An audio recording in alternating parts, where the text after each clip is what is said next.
उधर संभल के डीएम और एसपी ने कल जामा मस्जिद के पास पहुंचे और मस्जिद के सामने पुलिस चौकी का भी निरीक्षण किया। इस दौरान एसपी ने फर्जी दस्तावेजों को सोशल मीडिया प्लेटफॉर्म पर वायरल करने वालों को चेतावनी दी और कहा कि गलत जानकारी साझा करने वालों के खिलाफ कार्रवाई की जाएगी।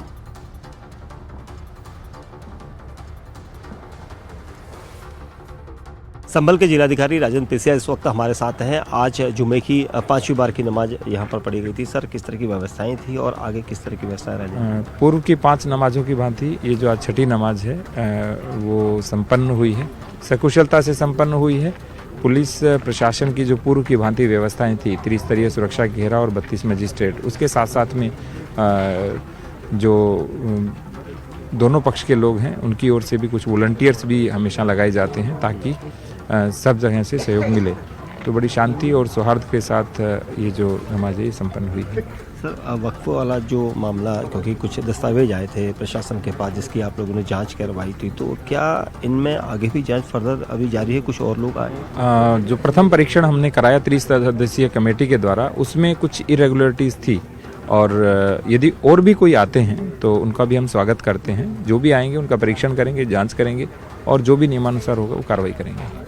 कुछ जो दस्तावेज सर आए थे आपके पास, ये दस्तावेज किन हाथों से होकर आए हैं? कोई लोग क्या मैनुअली लेकर आए? 30 दिसंबर को एक डेलीगेशन आया था और डेलीगेशन के माध्यम से हमें प्राप्त हुए थे। उसी के माध्यम से जैसे ही वो दस्तावेज आए हमने एक 30 सदस्यीय कमेटी बैठा दी थी जिसके माध्यम से उनका परीक्षण किया। संभल पुलिस ने वक्फ के मामले में एक एफआईआर दर्ज करी है। क्या मामला है, इस पर बातचीत करने के लिए एसपी के बिश्नोई हमारे साथ है। सर, एक एफआईआर दर्ज की गई है, क्या ये पूरा मामला? एक त्रिसदस्यीय कमेटी जो 29 तारीख को एक डेलीगेशन द्वारा दी गई डॉक्यूमेंट्स के आधार पे बनाई गई थी, उसके द्वारा कल एक रिपोर्ट दी गई। उस रिपोर्ट में कुल 20 वक्फ की डिटेल थी। उन 20 वक्फ के आधार पे जो उनकी दशा और दिशा देखी गई और यहाँ पे मौके पे भी जांच की गई और तहसील के कागजों और नगरपालिका के रिकॉर्ड्स की जांच की गई। उसमें किसी प्रकार का उसका अंकन नहीं होना पाया और मौके पे भी इस तरीके के किसी प्रकार के वक्फ की या चौधरी का कोई मिलान नहीं होना पाया। इस तरीके से एक फर्जी कागजात हैं वो प्रथम दृष्टया प्रतीत हुए थे।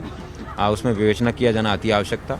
उसी आधार पे एक अभियोग थाना कोतवाली में 1/25 रजिस्टर किया गया है, जो 419-20 67-68-71 आईपीसी में दर्ज हुआ है, क्योंकि ये घटना काफ़ी पूर्व में इस तरीके के कागजात जो तैयार किए गए होंगे उसी आधार पर दर्ज की गई है और विवेचना के अनुक्रम में जो भी विधिक कार्रवाई है वो सुनिश्चित की जा रही है। आगे जो जांच होगी उसमें कई लोगों को पूछताछ के लिए भी बुलाएंगे, जो लोग जिन लोगों ने ये दस्तावेज और वायलेशन वक्फ एक्ट की, इन्हीं वक्फ की जो ज़मीनें हैं उनके आधार पे जो सेक्शन 56 है वक्फ एक्ट का, जिसमें कोई भी प्रॉपर्टी वक्फ की आप बेच नहीं सकते हैं, लेकिन सेल डीड्स और इस तरीके की तमाम डीड प्रकाश में भी आई हैं, तो उनके आधार पे उनसे पूछताछ की जाएगी और अगर किसी व्यक्ति ने इन्हीं वक्फ के कागजों का यूज़ करते हुए बेचा है तो वो लोग इसमें मुलजिम भी बनेंगे। एक आखिरी सवाल सर कि कई सोशल मीडिया पोस्ट पर भी इन दस्तावेजों को वायरल किया गया था, पोस्ट किया गया था, क्या उन लोगों को भी पूछताछ या नोटिस दिया जाएगा?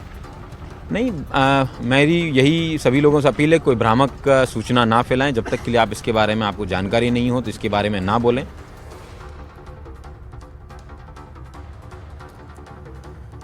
तो संभल के एसपी को आप सुन रहे थे। उन्होंने कहा कि वो लोगों से अपील भी करते हैं कि जो भी भ्रामक जानकारियां हैं, जो भी फर्जी दस्तावेज की बात सामने आई थी, इसको लेकर के लोग भ्रामक जानकारियों पर यकीन नहीं करें। इधर